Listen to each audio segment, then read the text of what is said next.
Welcome everybody to Sunday evening. It's time for the SaltwaterAquarium.com Problem Tank webinar series.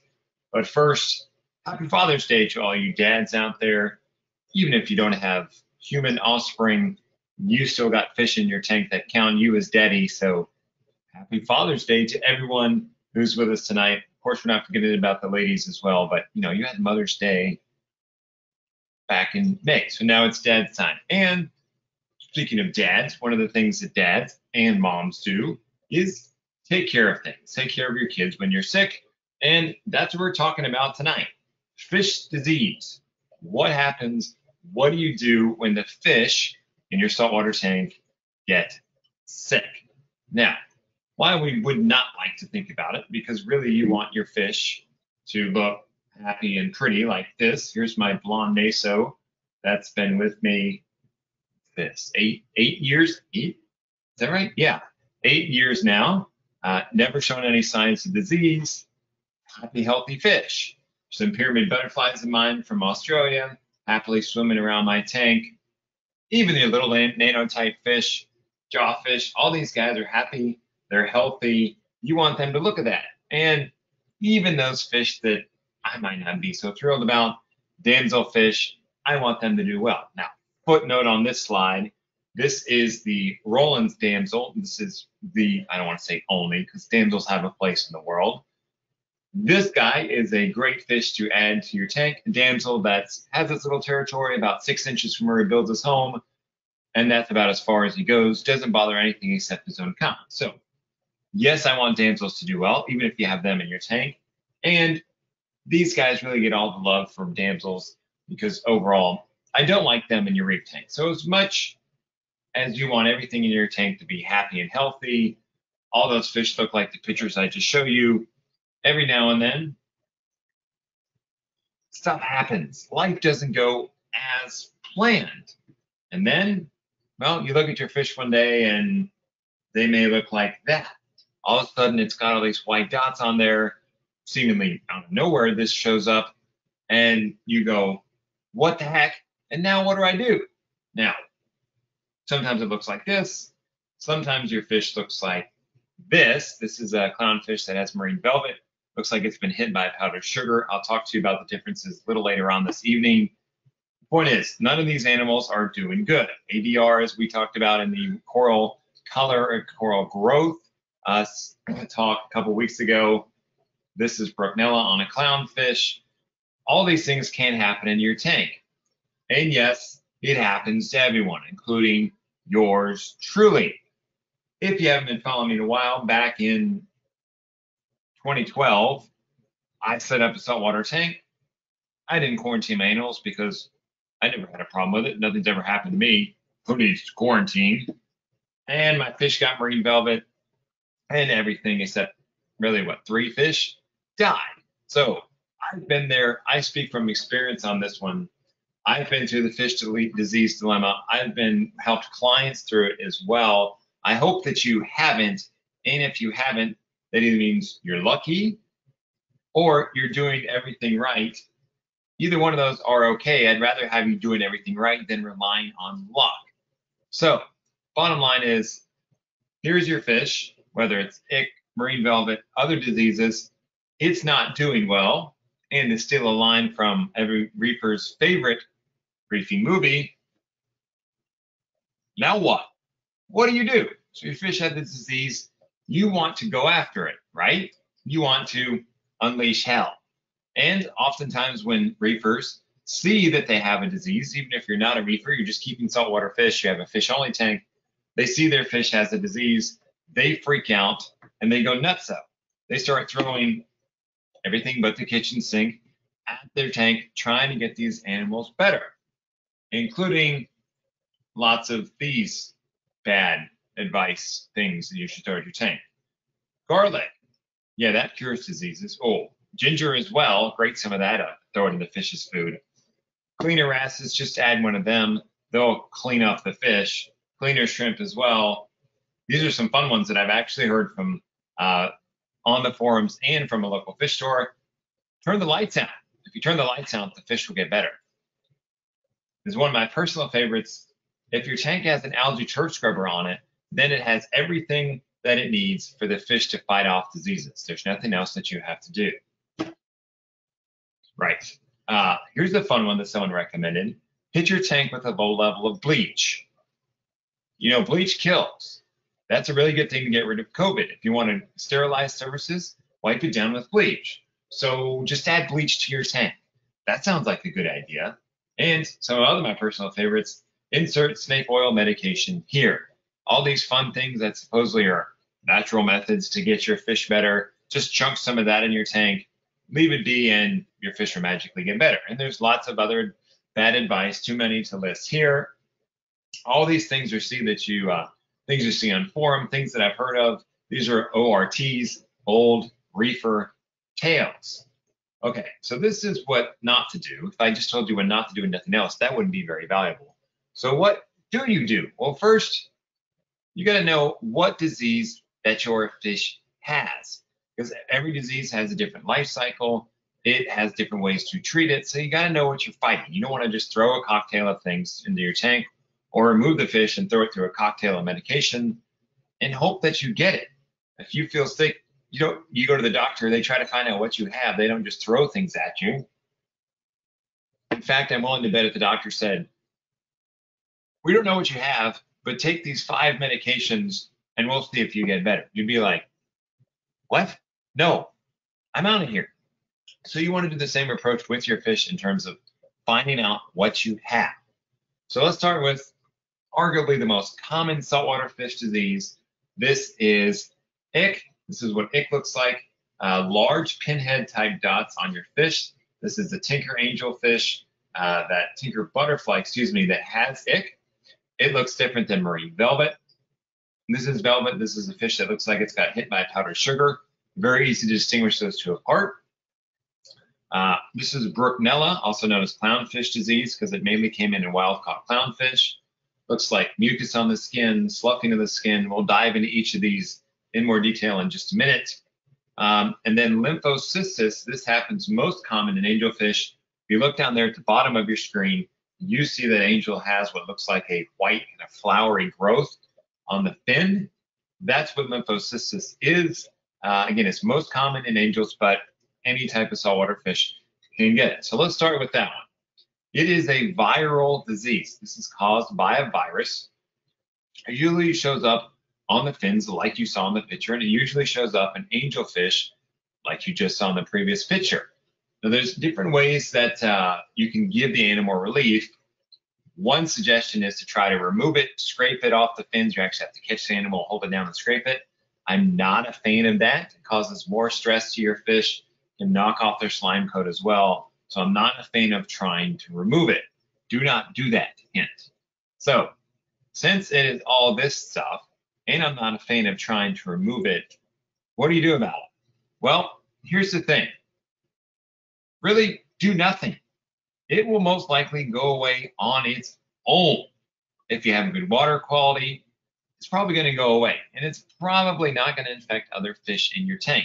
Now, it's not uncommon to see lymphocystis in a quarantine tank because water quality usually isn't necessarily great. It can be good, but not necessarily great. So if your fish is in quarantine and develops it, I would try to clean up the water, see if the fish can schluck that off, and then put it into your display tank. But I haven't found anything that says this is a definite cure. I'm not a fan of scraping it off.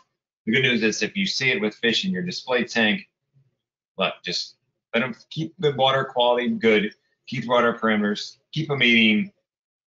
It is very likely going to go away. All right, so let's go back to ick here. This is the most common, I don't have the stats, but I'm going to make a point. This is very likely the most common saltwater fish disease that's out there. Again, it looks like pinhead-sized dots, like the size of a tip of a ballpoint pen, big enough for you to see, but not overly large or overly small. White dots like this tinker all over the animal. It is marine ick, also known as Cryptocaryn irritans, is the scientific name. It is a parasitic disease, and it's probably the most common one that you're going to see. I bet it's the most common one that runs around in saltwater aquariums, and it's the one that most hobbyists get wrong. In fact, a lot of them get it very wrong. Part of it is because it seemingly pops up out of nowhere. Fish that don't have it can all of a sudden come down with it. So then people often say, well, it's always in saltwater tanks. There's nothing you can do about it. It's just there. Not necessarily true. Let's dive in and understand the disease so we can really know what's going on with it. So this is what its life cycle looks like. It has a couple different phases. It is a parasite, so it feeds on your fish. When it's on the fish, that's where you can see it, like that picture of the butterfly I just showed you. It's called trophons. That's its parasitic stage. It's feeding on the fish, getting resources from the animal, and then it falls off. It's on the fish for 3 to 7 days. Here's the part where a lot of hobbyists make mistakes. They throw the kitchen sink at their fish. The disease falls off as part of its natural life cycle, and they go, I win. It's gone. Blah, blah, blah, blah, blah, whatever I did. Cure this fish. He doesn't have it anymore. To which I always go, okay, you haven't done your research on this. Clearly, you're making a newbie error. Please get educated about it because the disease falls off. It falls off the fish. It falls down onto the rocks. It insists. It divides. It starts getting ready to go out there and pop. Then the little insisting part, it erupts, and then it throws the guys, the free swimming guys, out into your tank where they go try to find a host. And it's seen that a lot of these times the disease falls off the fish when the fish is asleep. Often the fish sleep in the same place, like in a hole. So it falls off. It insists on the rock where the fish sleeps. It divides. When it goes back and tries to reinfect the fish is right there and the life cycle begins again. So there's different stages of this disease. So you can see it's about roughly a 1 month type of disease is how long it takes on average. And there's some data about higher temperatures, lower temperatures, and things like that. The point is, besides everything there is to get in this, the big take home I want you to get on this is it's on the fish for a while and then it falls off. Just because it fell off the fish doesn't mean the fish is cured. Please don't make that mistake. Now, why it can be good that the fish does not have the disease on them because it's not getting fed on. The other thing to keep in mind with this is just because it went away, it doesn't mean that it's gone. And again, your snake oil treatment didn't have anything to do with it. There's plenty of documented cases of fish being carriers and they don't show any signs of disease, kind of like COVID. So your fish can still be carrying it. You may not see it, but they can still have it. So don't think that the fish is clean because it fell off or because you can't see any ick on it. Now, if it looks like this, clearly it has it. In a way, if it looks like this, then you know you got it, and then you can do something about it. Okay, so back to Nemo. Your fish has ick. Now what do? Well, there's a couple options. These are things that are proven to work. 14 days of copper medication. There are a couple different ones out there. Note on this one, copper is not reef safe at all. It kills invertebrates, it kills corals 100% of the time. Nukes them dead.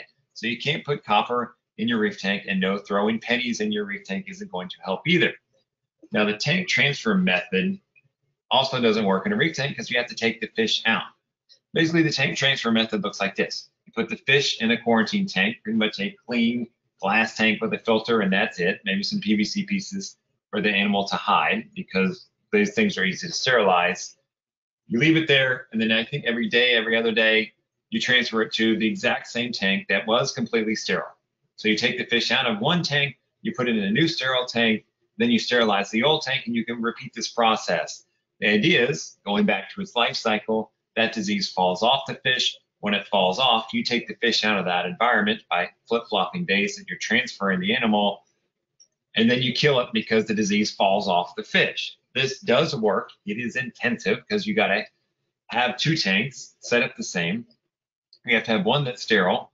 And then as soon as you take the fish out of the one that's dirty, then you have to sterilize that. So you're constantly cleaning tanks, sterilizing them with bleach, moving the animals, which also can cause some stress to the animal as well. But it does work, but here's a hint. You can't do the tank transfer method in your reef unless you really want to sterilize your reef. I don't think that's you. If you're sterilizing things, you're probably breaking it down and getting out. So both of these methods do not work in a reef tank. Now, therefore, you have what I call the ick dilemma, which looks like this. Since nothing reef safe has been scientifically proven to work, actual real data, none. I put this in my tank and now my fish doesn't have it anymore. Therefore, this little bottle of fun stuff works, which we know isn't true. Nothing reef safe is scientifically proven to work. And with all the treatments, you have to remove the fish out of your tank to get it to work. And here's the thing about it. It's not always lethal. Fish can survive it. Now, you may say, okay, I'll just remove everything. Well, if your reef tank is grown in like this one, this was my L90, okay, you got to catch all the fish out of there. And you probably don't want to destroy your coral while you're doing it. Here's a hint. Fish are not that easy to catch. Even when you drain the ocean, there's plenty of places in this tank for your fish to hide. And just because you take the water level down doesn't mean that the fish is going to bail out of the rock and go swim around in the water where you can catch it. And even if you did take it down, it can hide in the back. So you've got this grown out tank that's not easy to catch fish in. You don't want to tear down the tank. You don't want to destroy your tank. You don't want to rip it apart to get the fish out. How are you going to get them out of there? You can just jump in your tank, right? Well, yeah, you can if it's big enough. This is being a large tank. Still, though, there's plenty of places for the fish to hide. So how are you going to get them out? And to tack on another dilemma with this, it sometimes seems to go away. So you have a choice. You have your dilemma. Option one, remove all the fish, treat them in a quarantine tank, and then go fallow, which means leave your tank without any fish. You can leave the coral in the inverse. No fish, what I recommend for at least 60 days. While you're doing it, you might as well go out to 90 days.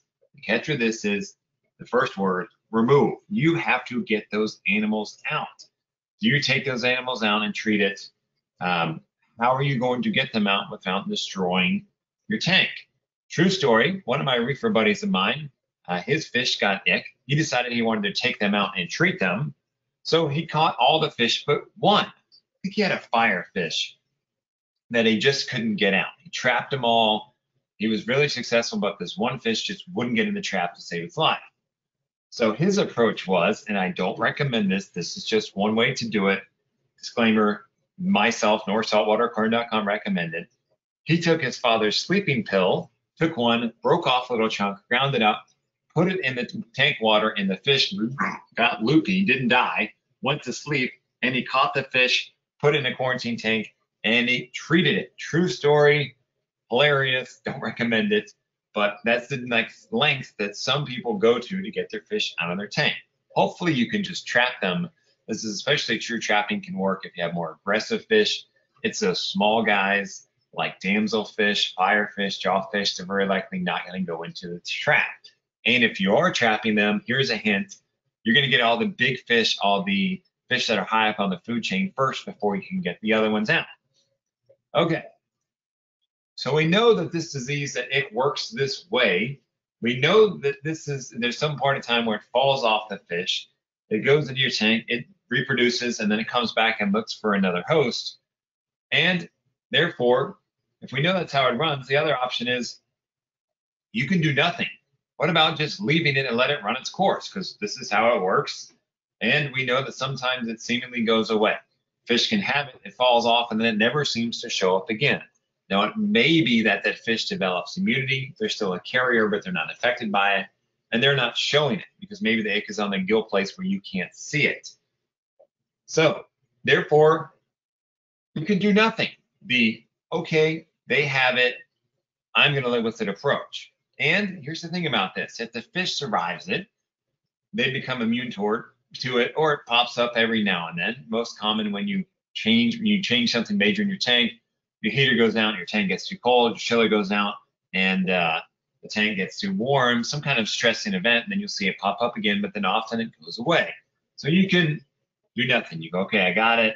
I'm going to live with it. This can work.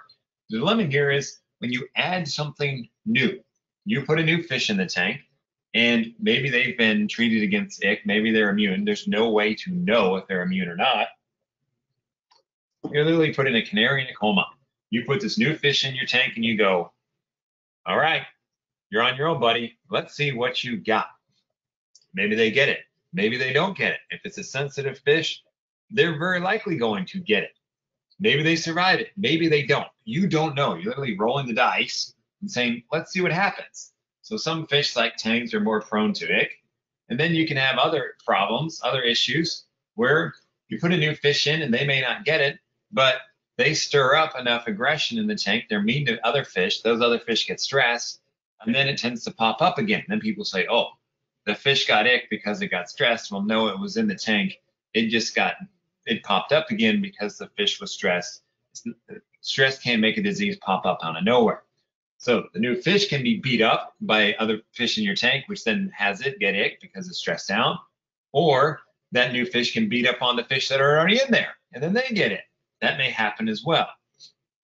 But then it's bad. So you can do nothing, or you can take everything out. Those are the proven methods to work. Let's say taking everything out and treating them with scientific means is proven to work. Doing nothing is rolling dice and let's see what you got. Look, this choice is up to you. I cannot make that choice for you. You have to decide if you're going to try to get everything out, or are you going to just roll the dice and see what happens.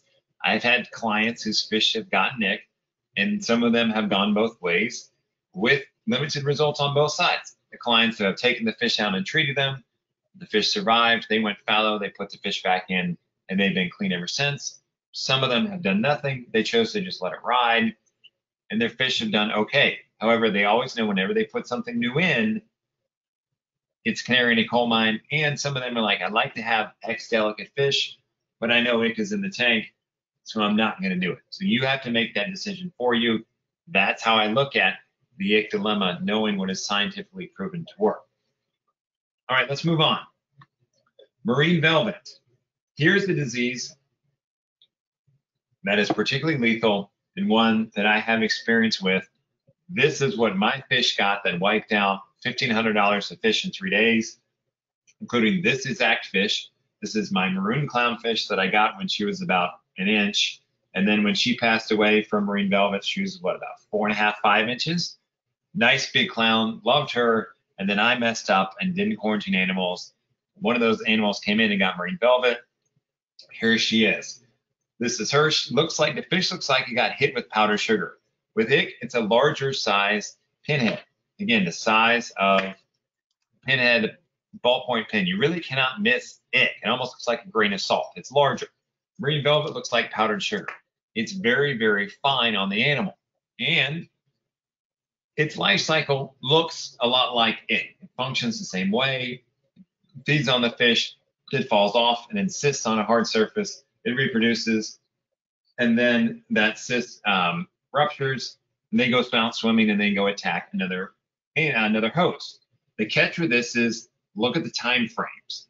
While ick was on the fish 3 to 7 days, the trophons, the parasitic stage, when they're feeding on the fish, is anywhere from 12 hours to 4 days. Then it's reproducing when it's insisting. It's only out there swimming around trying to place to insist for 18 hours. Then it can reproduce in as little as 2 days, and then it can swim around for up to 15 days finding stuff.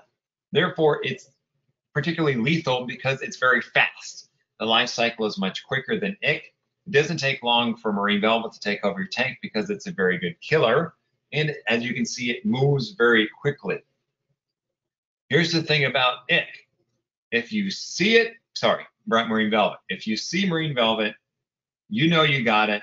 And really, unfortunately, it's too late. Now, seeing marine velvet on your fish in a way is a blessing because a lot of times marine velvet just wipes out fish and you don't see anything. Fish die like this. That's what happened to me. Woke up one day and I had 3 or 4 fish missing. I'm like, that's weird. They were eating yesterday. I didn't see anything on them. Today they're gone. And the next day there's another handful of fish gone. Then I really got concerned that something was happening because this was too systematic. Things was just disappearing. But until that clownfish showed me that she had marine velvet, I didn't know what was going on. And when you see velvet on your fish, the consensus is it's really too late. There's nothing you can do to them. You can try to freshwater dip them, but really it's too late. It's going to run its course because much like Ick, nothing reef safe is scientifically proven to work. All those snake oil things that people say throw in the tank and they're magically get better, they don't work. They're not proven to work. And you got to remove the fish in order to treat them properly. Treating them properly looks like you can use formalin, you can use copper. The thing about tank transfer doesn't really work for marine velvet because the disease is too fast. So anyway, either way, you have to remove the fish to get them out of your tank to have this to work. And okay, then you can go fallow for 60 days. Now, whatever survives marine velvet is one bad fish. They got marine velvet, they survived it. You know they're good. That doesn't mean they're immune. It just means they're strong and they're badass gladiator type fish. That happened to me. I had 1 or 2 leopard wrasses survive and something else survived as well. I took them out of the tank.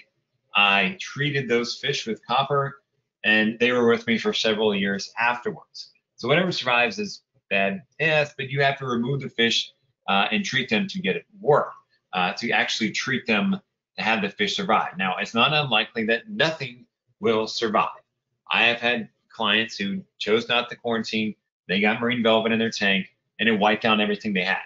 Nothing was left. Sometimes that happened very quickly. Sometimes a couple of fish went, then there's a gap of time, and then more fish died. But it's not uncommon for everything to kick off and go. It is a very lethal disease. If you see it, in a way, count your blessing because you know what it is. Often you don't see it. If you just have fish falling left and right, you probably got velvet. Whatever survives has to be taken out. Then you have to leave your tank fallow for at least 60 days. I say go 90. In my case, my tank was only about 2 weeks old. I had no corals in it. I had very little coral in it, actually. It was new. The biofilter wasn't very established. So I personally chose to bleach out the tank, sterilize it, and start over. If you have an established reef tank, velvet pops up, you're probably not going to want to do that. All right. Brooknella, also known as brook or the clownfish disease. This was more common in wild-caught clownfish, which a lot of them aren't anymore. Most of them are captive bred, but it is a parasitic disease like marine velvet and like ick. A little different though, it is a protozoa. The protozoa looks a little bit like ick, but it's kind of bean-shaped, white kind of bean-shaped spot on the fish. And then usually you can see a little bit of a tail, ciliated tail coming out the back of it. And almost, I call them Klingons, is the way that's what it looks like. So it can also have a lot of mucus on the fish's body, on their gills. The skin's trying to throw all this mucus to deal with this parasite that's attached to them, much like you see here. Looks different than velvet. Velvet looks like powdered sugar. Brook, again, you'll see the little bean type shapes. They're large enough that you can actually see the shape with a little tail. And there's a lot of mucus on the fish. So it looks different. Brooknella hostis, how do you treat this stuff? Again, there's no reef-safe, scientifically proven method to work. You have to treat it with formalin. Formalin is a bit nasty stuff. If you're pregnant or anyone in your house is pregnant, keep it away from them. It's very likely known to the state of California to cause cancer. And you have to remove the fish to treat it. You can't just dose formalin in your tank. You have to take the fish out. You have to give them a series of formalin baths, followed by a lower concentration in quarantine. Freshwater dips can provide temporary relief. Hint here is you have to remove the fish again. And of course, don't believe or buy the snake oil in the bad advice. It can seemingly go away, but whatever you did in terms of squeezing this fun little bottle into your tank didn't make it go away. It is not a cure. So, again, you have to take the animal out to actually deal with all these diseases, the ones you're probably going to see, velvet, ick, Brooknella, and also look, lymphocystis, in a way that's good news, that's a disease that's going to go away. Best way to prevent all these, don't do like I did. I have been there, I'm speaking from experience. Quarantine everything. Any fish that goes into your tank gets quarantined. We did a webinar a couple of weeks ago on quarantine if you want to know how to do it properly. Now, I get a question a lot. I say quarantine everything, but what about cleanup crew, snails, crabs, shrimp, and then what about corals? Am I supposed to quarantine corals? So let's break that down. Inverts. It is very unlikely that any of those inverts are carrying the fish disease. It's a fish disease, not an invert disease. Is there a case that ick and marine velvet could insist on a snail shell and then that snail carries it into your system? Look, that I'm not going to say it can't happen. It could happen. It's very unlikely that that's going to happen, but it could happen. So if you're concerned, you can quarantine your inverts. Put them in a quarantine tank, leave them in there for 30 days. All you got to do is throw some algae in there, throw some fish food. They'll be happy. Let them go for 30 days, and then you can put them into your display tank. Now, what about corals? Some corals I have no concern about, like SPS, the frag of SPS that's not on a base, just a clipping like you got from your buddy, something that's not mounted. A disease, fish disease, isn't going to latch on to a coral because the coral would see that this is something that's not normal. It would devour and would kill that fish disease.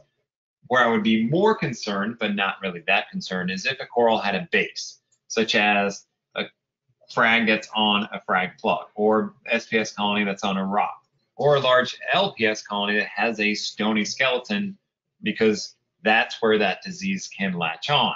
Now, the chances of fish disease coming on a small frag plug is small, but again, it could happen. So if you're that concerned about it, set up your coral quarantine tank. It's good to quarantine coral anyway for coral diseases, which we've talked about. And it's not going to hurt. You're going to knock out those fish diseases at the same time. Personally, I'm not concerned about fish disease coming in on my cleanup crew or my coral. If it was a coral with a large stony skeleton, like an LPS or a large SPS colonies, which I don't buy anyway, that's attached to a base, look, then I would be more concerned, but my new setup is going to have a full coral quarantine system. And since I'm going to have that, I'll probably go ahead and throw up invert quarantine. But overall, both of those instances are something that's a very small risk. You decide if you want to take it or not. For those of you that don't have a coral quarantine tank or an invert quarantine tank and you don't have the room for it, it's very likely that it's not going to come in, especially if you're buying your inverts from a place that doesn't house them with their fish. I've been into plenty of local fish stores as well as wholesalers where the water that was next to the fish then goes into the invert system or vice versa. That could infect the inverts, but again, it is it's a small chance that that's actually going to happen. But if you quarantine everything, that's the best thing that you can do to try to keep diseases out. And as we talked about tonight, some diseases, not something to be concerned about. Some of them are much more lethal, and some of them you have to decide if you want to be concerned about it or just roll the dice once you have it in your tank.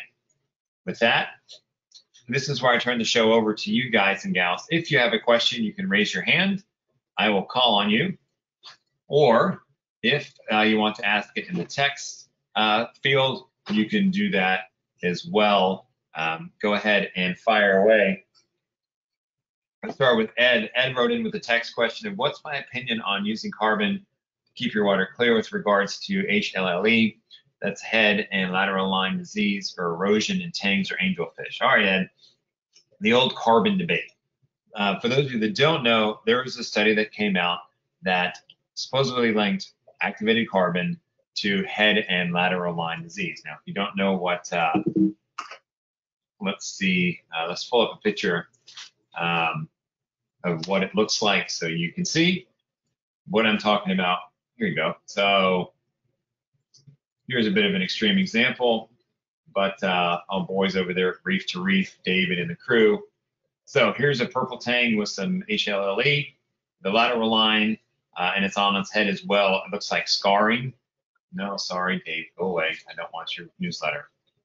This is what head and lateral line looks like. So there's this study that came out, supposedly linked this to activated carbon. The thing about the study was, one, it was one study. It was never ran again, never was proven multiple times. Number two, it was done with a poor grade of carbon, and the carbon had a lot of carbon dust. So the hobbyists that I know that I trust, and they're well read, they know the study, they don't buy the study, they don't think it was a very good study. I've had plenty of fish that have been in tanks with carbon. They've never had HLLE yet. I've had fish that have been in tanks that came in with HLLE. I had carbon in the tank and they got better. And then I've had fish in tanks that have no carbon and they developed HLLE. I like to run carbon on my tanks. I recommend I run it on my clients' tanks. I run a higher grade carbon like we have over at SaltwaterAquarium.com. I don't like the cheap stuff. And of course, I always rinse it very thoroughly before it goes in the tank. And also think about carbon, Ed, you don't want to tumble it. You don't want it to grind, which can then cause issues in your tank. That carbon should hold steady. It doesn't take a lot of flow for it to be effective. So low flow, it should not grind, it should not tumble. Use a good quality carbon as well. No concerns for me about carbon and HLLE. All right, so Giovanni wants to know, what medication do I recommend if I can't remove fish from the tank? Look, for the ones we talked about, Brooklynella, Marine Velvet, and ick, there's no medication that I recommend. Don't just throw something at the tank because you want to do something for the fish because they haven't been proven to work. If you're not going to take the fish out and treat them, if they're surviving Marine Velvet, ick, and Brooklynella, look, you got to feed them, keep them healthy, try to keep aggression down, keep your water quality good. That's the best that you're going to do, Giovanni. There's nothing that you can do for that. There's just, I just don't recommend just throwing something in the tank because it makes you feel better. And if you do, please don't be ignorant and go, hey, my fish had ick. I put shiny bottle in the tank. 3 days later, it doesn't have ick. Therefore, it's cured. Shiny bottle works. No, we know why that's not true. All right, let's go to some live questions here. If you have a live questions, raise your hand, and I will call on you. Make sure you unmute your microphone. Tell the screaming kids in the background to be quiet, because if you don't unmute yourself, then we can't hear what you're saying. Gideon, you are up. Fire away. Hi, Mark. How are you tonight? I'm well. How are you? I'm good. Austin says hello. Who's Austin? Austin, Texas? Question for you. What about something that is captive bred, such as stuff from biota or something like that? Do we still quarantine, or can we go straight to our tanks? So I quarantine everything. I stand beside that. There are places, I know what biota does. I'm not familiar with their processes, so I can't speak for them. I know Live Aquarius Divers Den pre-quarantines and conditions their animals, as well as TSM Corals, those guys over there. Both of those places, there's another one out of LA that I'm forgetting the name. They will sell you conditioned fish. They will likely tell you to quarantine everything as well. Those are the guys that I would trust to do it. But even if I get that animal, I still feel like there's definite value in quarantining them. There's also value in getting that animal, getting it into your house in a holding tank. Look, get it de-stressed from shipping, get it used to your routine, get it eating your food, put some weight on it if it came in maybe a little skinny, and then put it in your tank. As we talked about in the quarantine webinar, you get a new fish, it's stressed from transport, then you put it in your tank and it's got to deal with all these tank mates. Are they being mean? Does it need to be mean to someone? Where does it fit in the pecking order? Then you put a fish food in there that it hasn't seen, then maybe doesn't eat for a couple days. So those things can kind of compound to it, which may make it more susceptible to disease that may be in your tank. So I quarantine everything. Nothing else, I'm at least bringing it in and observing it to try to get comfortable to my routine and my eating what I feed before I put it in the tank. Okay, it's not going to hurt to cover your tail. Look, captive bred can be better in terms of potential diseases because the fish don't have to go through multiple holding stations along the way. So I'm still going to quarantine it. You pulled out the example of biota. I would ask those guys what they do and make the call for you. Not saying that they don't know what they're doing. I'm just saying I'm not familiar with it to make a call with them. Certainly buy captive bred when you can. There's less stress on the animal. And some people would argue that it's captive bred. It's spent its whole life in the tank. Therefore, it's tougher. It's stronger. Maybe some truth to that. Either way, I'm still quarantining. All right, Jeff.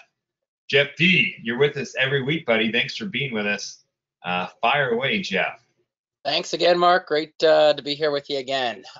Question. So what are your thoughts on hyposalinity and or temperature, either increase or decrease in quarantine to assist fighting one of those different diseases, seeing they've all got specific salinity and temperature fluctuate or ranges that they survive in?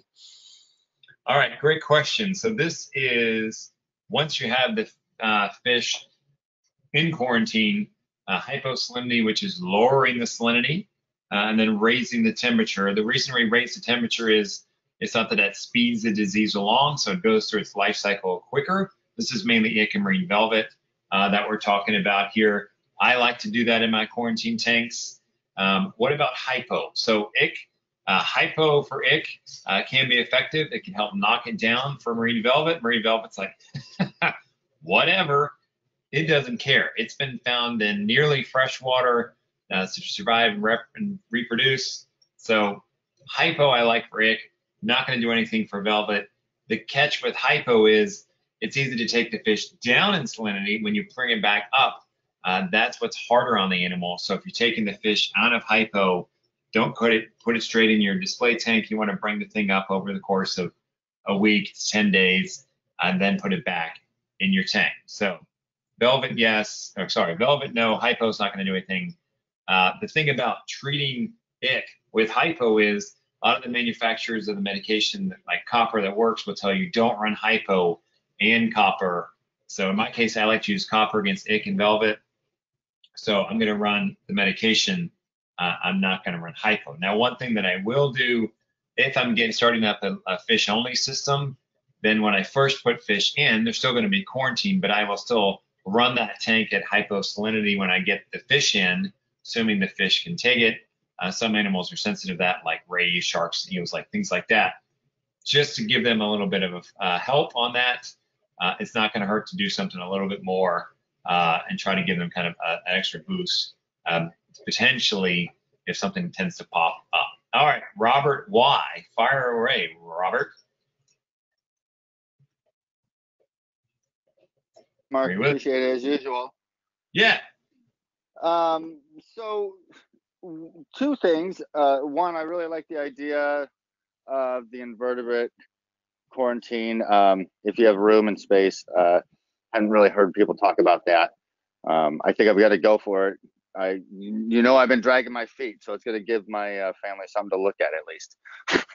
And awesome.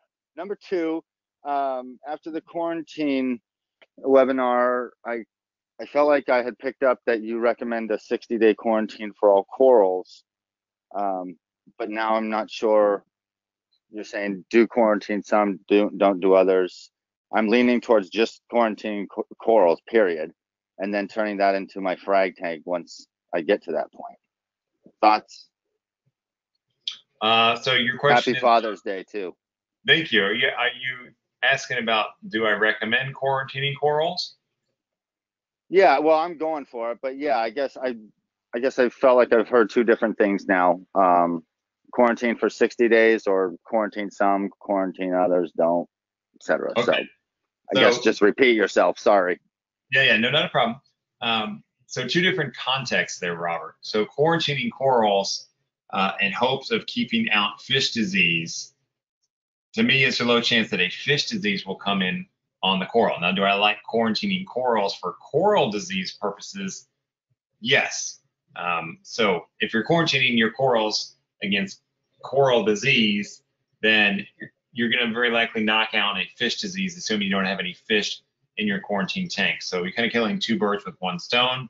As I said in that quarantine webinar, running a coral quarantine tank, that's a lot of Q's. It's not the easiest thing in the world. Look, fish quarantine is much easier than coral quarantine. Corals, you got to keep the water parameters, alkalinity, all that stuff very stable. In a smaller system, that can be harder.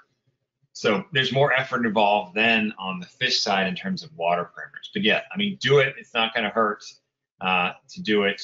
Great question about that. All right, Simon from Canada. Hey, how's it going up there, Simon? You've been gone for a couple weeks. Is everything okay? Or you didn't get COVID, did you, buddy? Simon wants to know, when introducing a fish to a quarantine tank that's new and there's no biological filter available other than a hang-on, How do I search biological filter with bacteria? In other words, can I introduce fish right after adding bacteria into bottle product, or is there a time frame so the fish don't die? All right, Simon, as I talked about in the quarantine webinar, you can dose the tank with bacteria in a bottle product, put the fish in, put the bacteria in a bottle product, and you're good to go. The thing to keep in mind is your quarantine tank is not going to have as many surface area for nitrogen bacteria to live on. It shouldn't have all the rocks like your display tank will.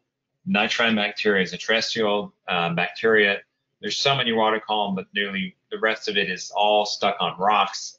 So if you don't have the rocks, there's not as much surface area. So it's not uncommon to see less water quality. Water quality isn't as good in a quarantine tank. So you put in the bacteria, you put in the fish, you still want to monitor ammonia and nitrate to make sure that you don't run through a cycle and you're not stressing your fish in quarantine because you're exposing them to ammonia. But hang on back, you can take the bio oil part, or even a sponge filter, leave it in your sump, and then when you're ready to put fish in quarantine, take it out of your tank and put it in that quarantine tank as well. Both of those methods are acceptable. I personally, if I know I'm getting fish in, I'm shipping fish in. So if I know I'm going to get fish on a Tuesday, then over the weekend I'm going to get the tank set up. I'm going to add that sponge in, but if I'm adding nitrogen bacteria into a bottle, then I dose it right as when the fish gets in there, because it can die off if it doesn't have any food to eat. All right, Dustin wants to know, what's my recommendation for flukes? Infestation of flukes, Dustin, freshwater dips works really well for flukes. I don't see flukes hardly ever. I haven't seen it in so long. It's been a while, but freshwater dips, those guys fall right off. It works well. The things about freshwater dips is when they're done properly, as I said in my book, they're harder on you than they are on the fish. You do it properly, matching temperature, matching pH of the water. Look, the fish should just lay there, and not flap around. If it's flapping around, you may think that's good, the fish is alive, but that's not good. That's the time to abort the freshwater dip. Ideally, you just want the fish to lay there. And this is where it's harder on you. You're sitting there going, okay, I've got a 5-minute clock running. The fish is just sitting there. He's looking at me. He's breathing, maybe breathing a little harder. You're like, oh, geez, what am I doing? But if they're just laying there, that's good. The thing about freshwater dips, too, is if the fish doesn't survive the freshwater dip, assuming you did it properly, it probably wasn't going to survive anyway. All right. So here's a question, a long question here, about fallow days on tanks, 76 days, 90 days, 76 days, that's 2.5 cycles. So how long do I leave the tank fallow? Look, if you're going 76 days, that's a long time. Look, it's not fun. I personally haven't gone through a fallow period because when I got it, I just tore down the tank and restarted, but I've helped clients through it, staring at an empty tank. Sure, you may have some corals in there, but there are no fish, and you're like, oh, this isn't fun. So if you're going 76 days, go another 2 weeks, another 14 days, and go 90. Like, you've already gone 76, just cover your tail and go 90.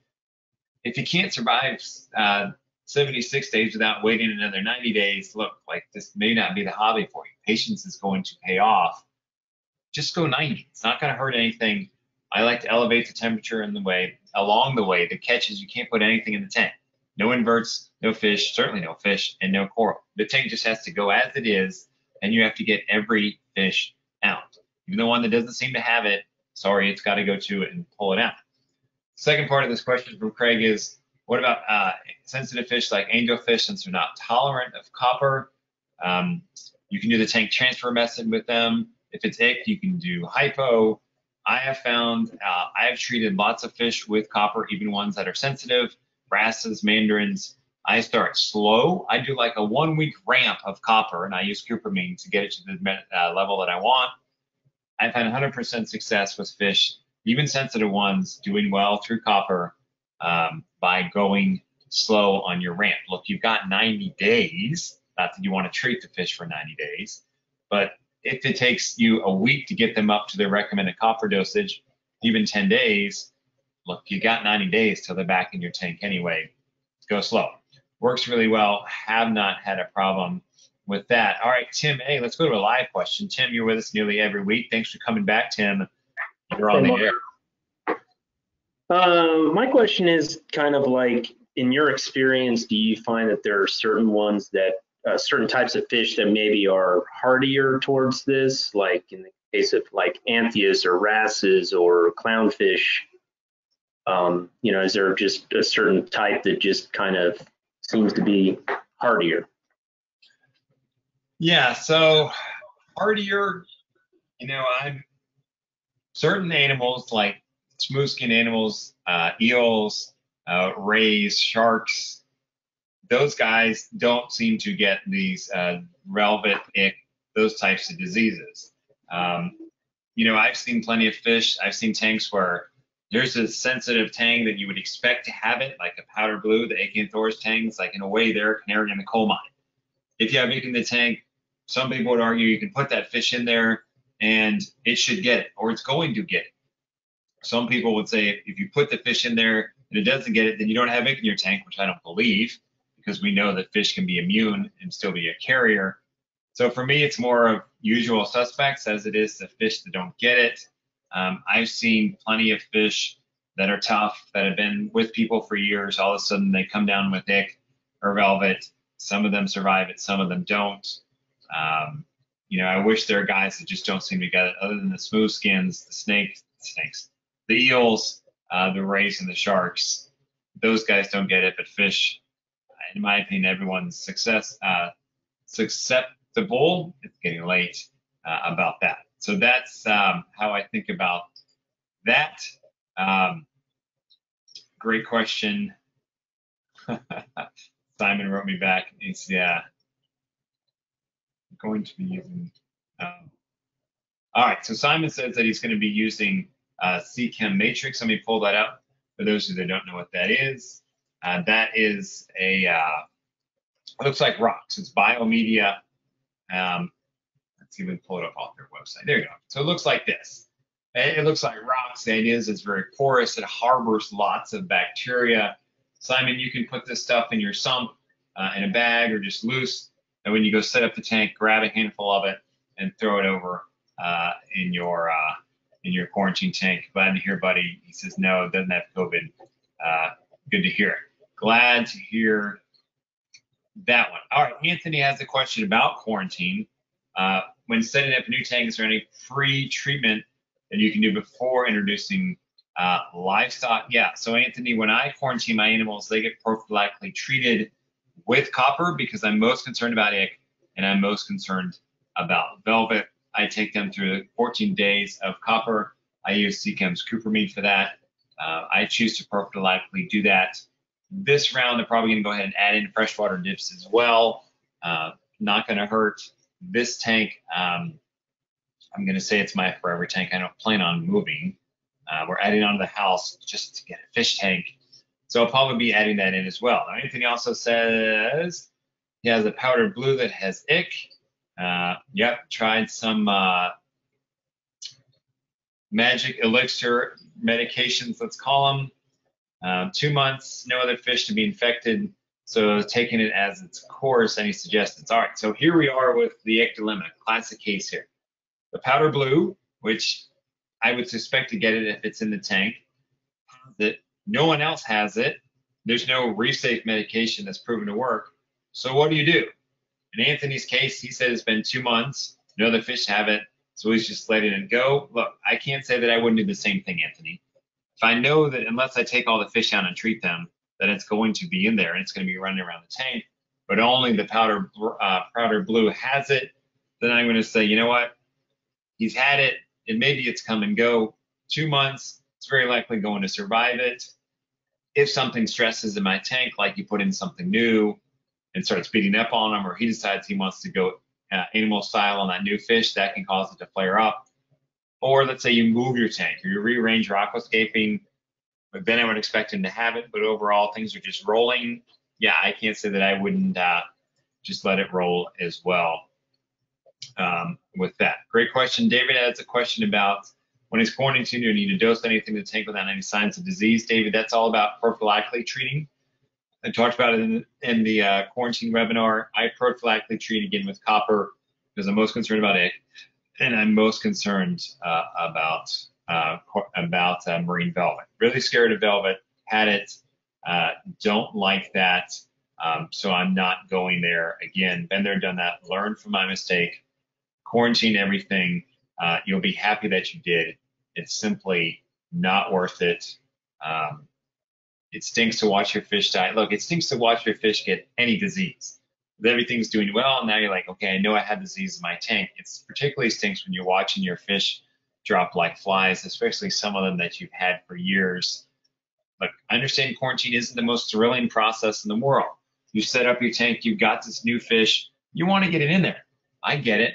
Take the time, take a deep breath, quarantine the animal, give yourself that peace of mind, give it the best leg forward, not only in terms of preventing diseases, also preventing diseases coming into your tank, but also getting it used to your routine. There's a lot to be said about that. I think that's massively undervalued. Get them eating your food, get them knowing when the lights come on, when the lights come off. Do you like to look at them real close? Hopefully you don't have kids that tap on the glass like Darla from Finding Nemo. Just let them know you know them. They don't need to always run and hide when you walk up to the tank.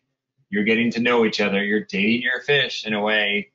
And look, another thing that I talked about in the quarantine webinar, if you get a fish that's fish on the fringe, reef safe with caution, a fish that may nip, look, take the piece of coral that the fish likely is going to nip on, put it in your quarantine tank with the fish and go, let's see what you got, buddy. If that angelfish starts nipping on your LPS coral that you stick in there as a tester, now you can take the fish and rehome it before it goes into your display tank and destroys everything, and then you have to go try to get that fish out, or destroys that one prize coral, which it's always going to do. That's how it always works. And now you got to try to get this thing out without destroying the rest of your system. Give yourself that advantage. Give the fish that advantage. Quarantine them. I don't see a negative when it's done properly. Great questions, everyone. We are back next week. That's the 28th, next Sunday night. We'll be back taking your questions as well. So come find us next Sunday night at 8:30 p.m. Central Time. Thanks for being with us. Have a great rest of your week. Stay safe. Enjoy your fish. Enjoy coming out of lockdown. Those of you that are, wash your hands, wear a face mask. It's not going to hurt. Look, we're all in this thing together. Thanks, everyone. Have a great week.